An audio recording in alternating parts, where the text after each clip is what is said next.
భానుచందర్ ప్రముఖ సినిమా నటుడు, దర్శకుడు. పలు తెలుగు, తమిళ సినిమాల్లో హీరోగా, విలన్ గా నటించి మంచి గుర్తింపు తెచ్చుకున్నాడు.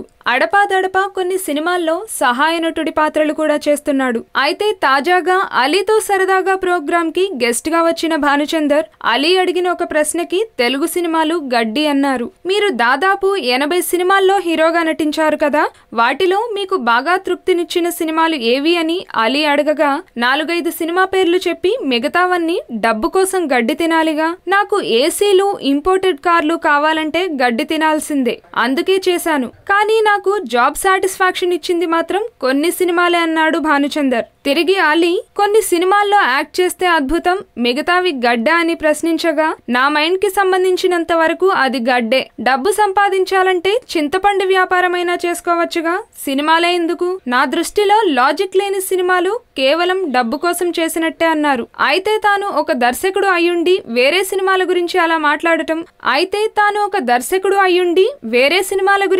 మాట్లాడటం ఆ దర్శకులని అవమానించినట్టే అని పలువురు అభిప్రాయం వ్యక్తం చేస్తున్నారు. ఈ వీడియో మీకు నచ్చినట్లయితే లైక్ చేయండి, షేర్ చేయండి. మరిన్ని అప్డేట్స్ కోసం మా జనహితం టీవీని సబ్స్క్రైబ్ చేయడం మాత్రం మర్చిపోకండి.